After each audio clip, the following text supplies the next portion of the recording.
Dari film Slipcall yang bikin kita nanti malam boleh nih siapa teman-teman Slipcall kita. Nah ini Mas Fajar terdakwanya nih. Sampai sekarang Slipcall katanya nanti. Mas Fajar ini kan luar biasa, tadi seperti yang Pak Wisman bilang genrenya sangat berbeda dari film-film Indonesia sebelumnya. Apa yang membuat Mas Fajar memutuskan untuk oke, kita bikin, yakin untuk membuat film Slipcall ini, dan dari mana asalnya Mas Fajar? Silakan. Terima kasih. Assalamualaikum, selamat sore. Dari mana asalnya kita membuat genre thriller, itu saya dan Santi selalu berdiskusi tentang bagaimana membuat sebuah film di DN itu yang menawarkan selalu experience menonton yang berbeda. Jadi awalnya itu, dan selalu setiap hari idenya dari mana, itu saya jujur mendapat dari anak saya yang Gen Z.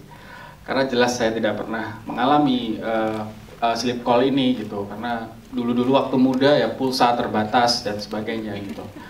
Dan anak saya yang bilang dia sering melakukan Slipcall dengan temennya yang kuliah di luar gitu dan sebagainya. Jadi dari situ saya mendapat ide, saya pitch ke Santi, ceritanya menarik begini-begini, dan Gen Z-nya Slipcall, generasi milenialnya terjebak pinjol gitu. Jadi fenomena besar itu yang menjadi ide di film ini gitu. Siap, Mas Fajar, tadi kan kita ketakutan ya selama ini ikut terbawa gitu. Menciptakannya gimana sih Mas Fajar? Treatment ketakutannya bisa nyampe ke deliver dengan baik ke penonton tuh. Treatment apa yang Mas Fajar berikan di film ini, Mas Fajar? Iya, banyak orang berpikir ngelihat hantu tuh takut gitu. Tapi bagi saya nggak punya duit itu lebih menakutkan gitu. Jadi setuju sekali. Ada banyak hal sebenarnya yang bisa bikin kita ketakutan. Kalau saya tiap hari naik komuter lain itu saya ngelihat wajah-wajah orang-orang yang ketakutan. Kita lari-lari di peron kereta, ngejar kereta itu karena ketakutan ketinggalan. Karena ketakutan gak dapat kursi, karena ketakutan telat sampai kantor, karena ketakutan dimarahin, karena ketakutan semua hal itu sangat menakutkan kadang-kadang bagi kita. Makanya orang tuh berdesakan, jarang berbagi, nyerobot. Itu karena pada dasarnya mereka takut terhadap sesuatu. Nah, sesuatu itu yang berusaha kita cari, apa ya gitu. Apa sih ketakutan terbesar manusia? Siap, itu dia. Tepuk tangan dong untuk Mas Fajar Nugros. Sebelum kita lanjut, kita juga kedatangan satu cast lagi dari film Slipcall. Erika, silakan boleh bergabung bersama kita. Tepuk tangan dong untuk Erika. Waalaikumsalam. Iya, kita paham tadi kan izin kerja emang ya kan. Silakan, ada di sebelah. Nah, posisinya belum. Sebentar, masih di Sini. Lanjut aja Pak, nggak apa-apa. Oh iya benar. Nah, oke, sudah. Maaf ya Bu. Baik. Sakit hati mah bisa. Oh itu dia. Aman. Aman ya hadir ini. Baik. Kita lanjut ngobrol, sekarang kita ke Mbak Susanti Dewi selaku produser dari film Slipcall. Kita juga pengen tahu Mbak, ini tadi kan treatmentnya sangat luar biasa, penonton dibawa dari menit pertama sampai dengan akhir. Ini gimana seorang produser Mbak Susanti Dewi menghadirkan, mengakomodir keinginan sutradara? Nah, apakah karena udah beberapa kali kerjasama jadi lebih paham keinginan sutradara? Silahkan Mbak. Thank you Dias. Selamat sore teman-teman, perkenalkan saya Susanti Dewi. Sebagai produser, aku rasa apabila kolaborasi dengan sutradara di tahap visi sudah ketemu gitu ya, jadi biasanya proses kreatif kita tuh sangat mengalir gitu, karena kita sudah tahu apa yang mau kita buat, kita sudah tahu hal-hal apa saja yang mau kita bicarakan, rasa apa yang mau kita sampaikan. Dengan begitu kolaborasi dan dari sisi produser yang harus disiapkan, diakomodir, rasanya tidak ada kendala ya. Dan Slipcall ini adalah salah satu film project yang sangat menyenangkan. Pertama-tama aku mau nanya, teman-teman suka nggak filmnya? Terima kasih.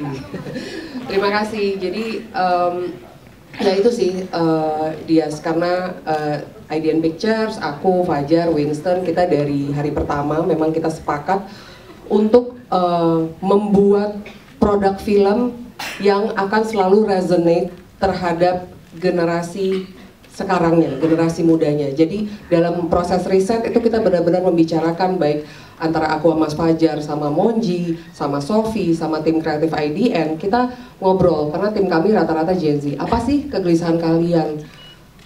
Oh, kesepian Mbak, kita bingung mau jadi apa dan lain sebagainya gitu. Jadi mungkin kami lebih banyak mendengar kali ya, gitu. Jadi kami banyak mendengar dan lantas apabila sudah cocok apa yang mau kita bikin sama Fajar, jadi ya nggak ada kendala sih alhamdulillah. Yes, kan di dalamnya juga di dalam film ini punya banyak adegan sensitif, banyak darah, terus ada benda tajam juga gitu yang dihadirkan di sini.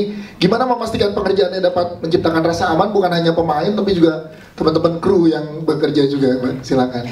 Oke, itu pertanyaan yang sangat baik sekali. Jadi teman-teman, pembuatan film ini kan mungkin tadi teman-teman nonton durasi 100 menit, tapi film itu untuk sampai ke depan teman-teman pada hari ini sudah prosesnya panjang sekali. Sudah kita mulai dari mungkin bulan November atau Oktober tahun lalu gitu. Dari kita ideation, kita bikin sinopsis, kita persiapan dan lain sebagainya.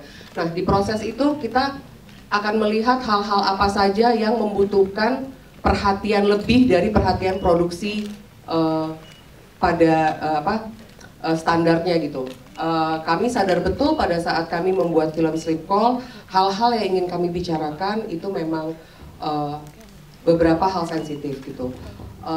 Hal sensitif dalam arti misalkan ada di sini impact dari sebuah keterjebakan. Pertama ada bunuh diri, lalu kita membicarakan kesehatan mental lah di sini. Dan dalam filmnya juga untuk mendeliver itu para aktor dan kru harus menghidupkan sebuah scene yang mungkin tidak enak gitu, tapi enak mungkin sebagai cinema experience oke. Tapi apa yang kami lakukan sebagai produser adalah beberapa hal menjadi perhatian kami. Pertama, safety dari pengambilan adegan itu sendiri. Lalu ada beberapa adegan yang membutuhkan riders lebih, seperti kita adanya intimacy koordinator di film ini. Jadi bagaimana tadi Laura Basuki, Biowan maupun Risto Immanuel dapat melakukan adegan tersebut secara profesional. Jadi kami jaga semuanya, jadi baik para aktor maupun para kru yang bekerja pada hari itu bisa bekerja dengan nyaman, seperti itu. Yes, boleh. Siap, tepuk tangan dong sekali lagi untuk kerjasama yang sangat luar biasa. Kamu juga seperti yang ditanyakan ke Pak Wisat tadi, terakhir nih untuk Mbak Santi dulu sebelum ngobrol dengan teman-teman media, visi dari IDN Pictures di perfilman Indonesia, kita juga pengen tahu pandangan dari Mbak Santi dong, silakan. Visi kami adalah pengennya nih ya, mudah-mudahan terlihat di produk-produk kami adalah kami ingin menjadi pembuat film yang membuat produk dekat dengan penontonnya sih. Jadi yes, dan itu terbukti ya, relate banget ya sama kita ya. Tuh, kita relate, banyak Gen Z juga teman-teman media di sini. Terima kasih Mas Andi, nanti kita ngobrol lagi dengan teman-teman media. Kita ke penulis skenario dulu, ada Mas Monji, tepuk tangan dulu dong. Mas Monji. Mas, boleh ceritain dong gimana tantangannya dalam penulisan skenario di Sleep Call ini, ngobrol bareng sama Mas Fajar, Mbak Santi dan teman-teman cast juga. Silakan Mas Monji.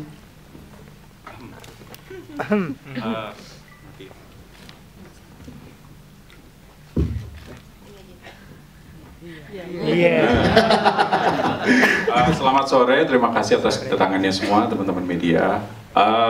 Tadi kalau dari pertanyaannya bagaimana merumuskan ceritanya ya, itu mungkin lebih sebenarnya aku dan Nugros itu lebih banyak di ngobrol tentang sekeliling kita daripada menceritakan membuat cerita itu sendiri.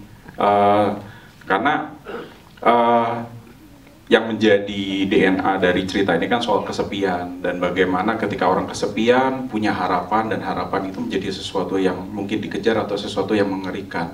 Jadi kita mencoba untuk menelaah lagi peristiwa-peristiwa yang ada yang mungkin sebenarnya terjadi di setiap orang di Jakarta. Bagaimana kesepian itu tercipta di kota yang paling crowd seperti ini, ketika bersenggolan dengan kanan kiri orang dan kita tidak tahu kalau kita masing-masing kesepian. Dan bagaimana jika mereka juga menyimpan rasa sakit. Itu sih, jadi kita mencoba membedah itu semua. Kemudian entah kenapa ceritanya muncul secara organik. Yes. Kalau riset tentang pinjol dan juga keresahan-keresahan orangnya sejauh mana Mas? Karena banyak yang relate tadi kanan kiri saya, ya lagi kalau saya lagi pinjol gitu.